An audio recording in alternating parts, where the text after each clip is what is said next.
Got a bunch of chilies on my hands here, and thinking about different things to do with them, so figured I'd cover one of them with you. Gonna do an infused oil. This particular case, I've got a canola blended with extra virgin olive oil, and what I like about that is the fact that I like the flavor of olive oil, but olive oil really has a pretty low, smoke temperature to it. It starts to smoke and burn at a low temperature, whereas canola oil has a very high smoke point. So the blend actually makes it pretty useful as far as cooking, but also gives you a little bit of the flavor of virgin olive oil. So what I'm going to do is I'm going to combine some of this with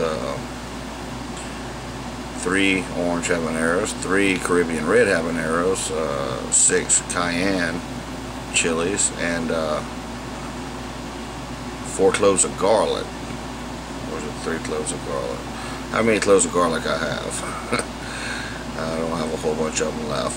And I'm going to put them in a little, squirt bottle that I'll be able to keep in the fridge. And, anytime I need to, use some oil, like for a, part of a dressing or to cook with or whatever, I wouldn't necessarily use it to deep fry. We'll have some nice flavored oil. Be nice and kind of spicy, a little bit of heat to it, and a little bit of a garlic flavor to it.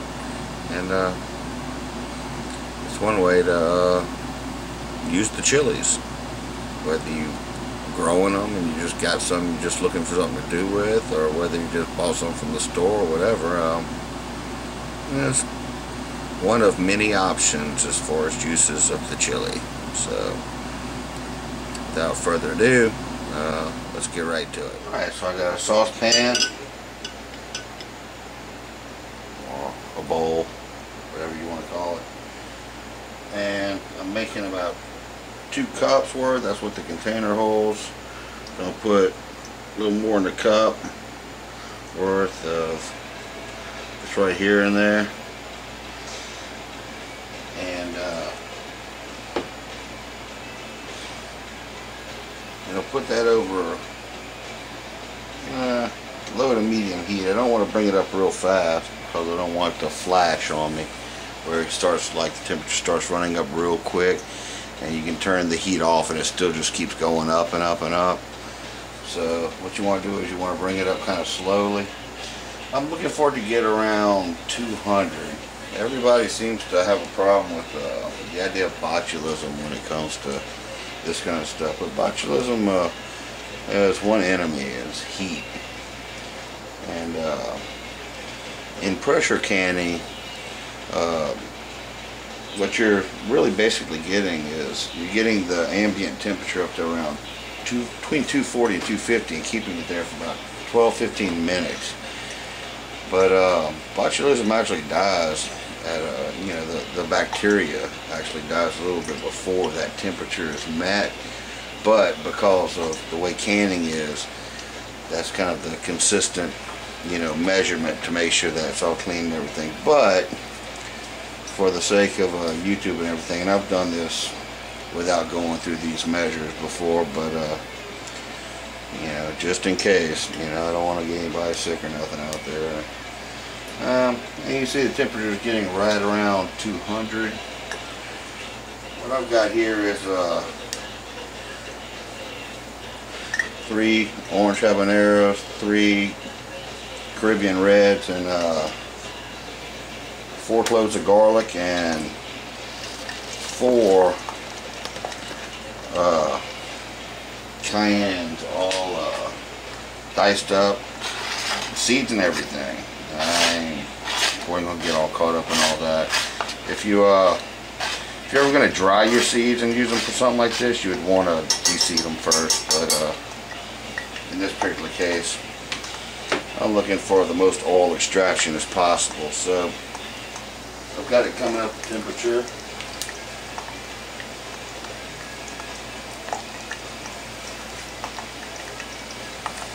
got it come up to temperature and it's starting to sizzle a bit and pop and make all kinds of wonderful little noises and sizzle, and that's just the moisture, you know, coming out and evaporating as it hits the hot oil is what actually causes all that sizzling, popping and crackling and everything. I'm looking for a target temperature of around 250, which it will be at. When you put the thermostat in, make sure it's not touching the bottom of the pan or the surface of the bowl anywhere, because that'll give you a false reading. So see right there, I don't know if you can see that or not, but it's creeping up on 250. So I'm actually going to turn the heat down a little bit on it, and you'll start smelling this soon. It's going to have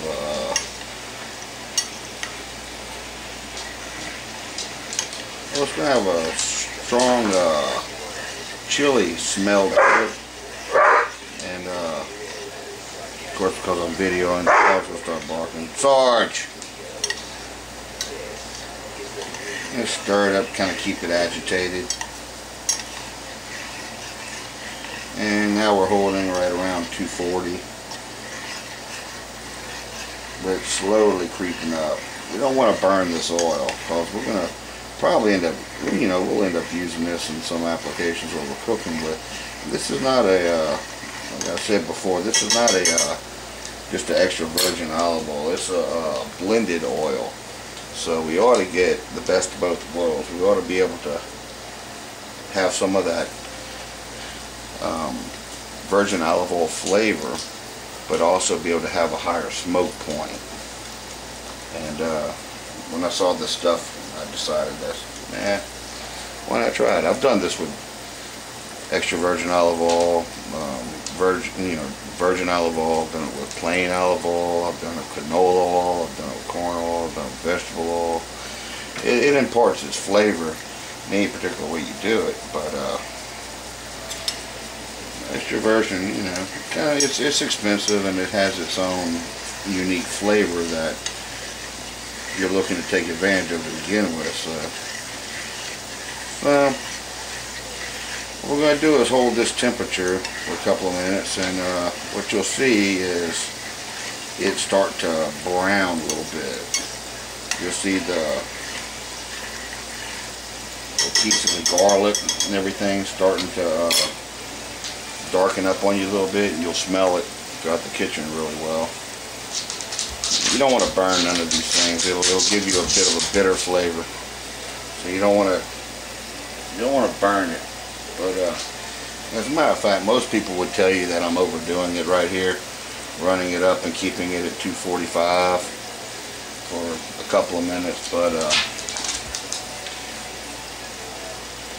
I'm doing this for the sake of safety, just to, you know. I would have no problem with considering this a very, very safe infused oil.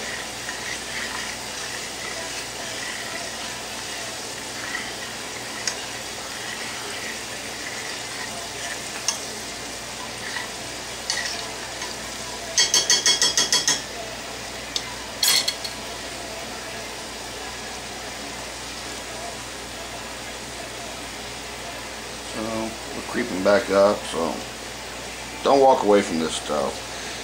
Constantly got to micromanage the temperature on it. If you got an electric stove, I haven't had a whole lot of luck controlling the temperature with electric stoves versus gas, but you know, just try to just keep it in that range. See, now it's starting to creep up. As the oil gets all about the same temperature, you'll actually hear and see that it's not really sizzling and popping as much, but it's actually getting hotter. Let's see if I can zoom in on that. It's not actually popping and sizzling near as much as it was before when I first put it in, and that's because a lot of the moisture has been forced out of the chili. So what happens is that the chilies and the garlic and stuff, they hit that hot oil, the moisture in them turns to steam.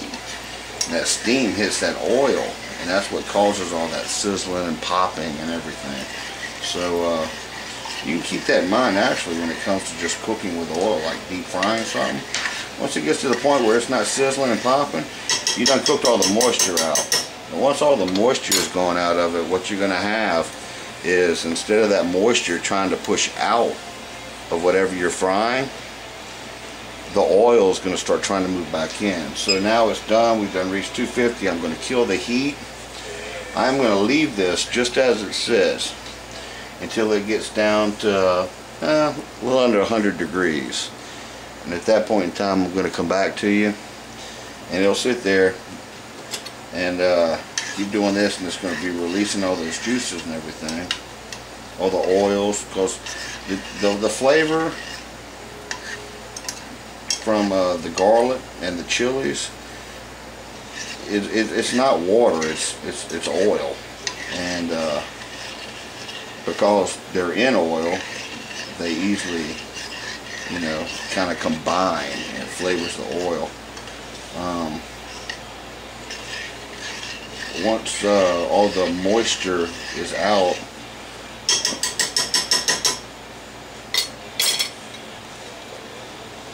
you're not really going to extract anything more out of it, as much as you're just going to have oil trying to get into whatever you have in the oil, which is basically A, a loss of oil, and B, in this particular case, doesn't do nothing for the flavor of the oil whatsoever, as much as it'll actually cause you just lose a little bit of oil, and you'll have oily little pieces of, you know, chili and garlic up in there. So what you got there is, you'll notice that was kind of browned.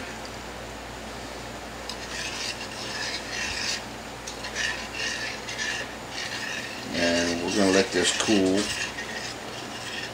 on its own. I'm going to try to put the pot in, you know, half deep in cold water or anything like that. Just let it cool at room temperature, its own rate, and we will catch back up with you then. Alright, it's down under 150 degrees. I'm going to take the thermostat out to the sink. This is off to the side. Put this in something that can deal with a little bit of heat. This is a microwave proof container. I would normally be using my Pyrex. As a matter of fact, I'm going to try it. I'll end up making a giant mess. But that don't look right, does it? I'm not going to do it. He asking for it. So, find something this fits good in. This will be alright. Won't be too hard to pour. Make sure this is cool before you put anything, if you're going to put some plastic on it. And pour this in.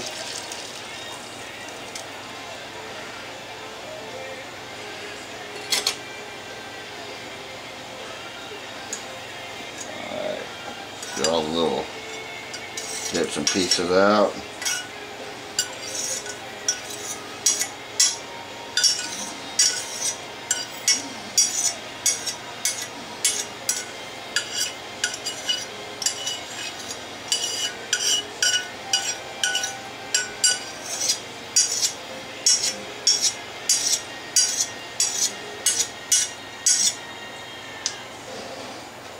Off to the side.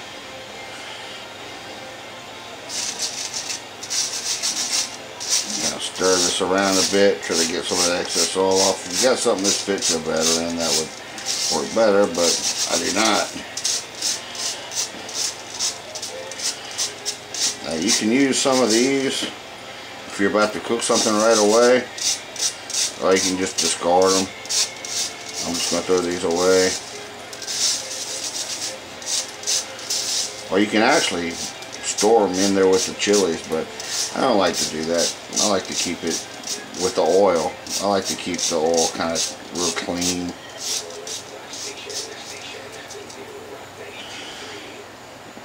got that right there.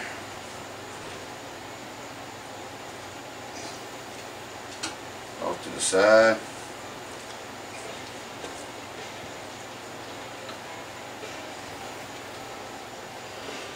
This is double dipping, but this is going to be easier to pour it into later. Like this right here. There's a couple little bitty bits of chili up in there. You can strain this through a coffee filter or a piece of cheesecloth if you'd like, but I find it'd be fine. Like that right there. This particular case, I'm putting it in a squeeze container, which is why I wanted to use the Pyrex to make a tremendous mess. It lightly darkened it. Yeah, I filled it up about that much. What I'm gonna do, because I had an awful lot of chilies and garlic to the amount of oil I had. I did that on purpose. The rest of this oil will mix in good with that, and because the oil I'm putting in there is going to mix in with the other oil and it hadn't been heated previously, it'll be flavored,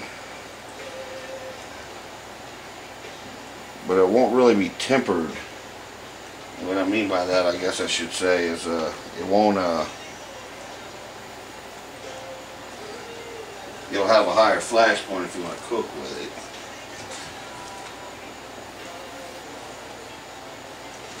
Got that sitting there like that.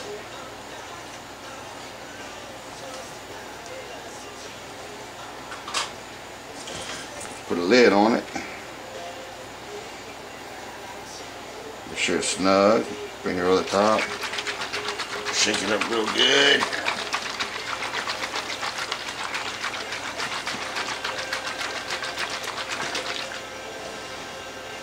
A little bit on my finger. Oh yeah, it's there. And there you have it. Now you could put that in a smaller container and had it a lot more concentrated. Or just like this, this is going to sit in the fridge. It'll clear up from being shaken up. And you have your chili and garlic infused oil.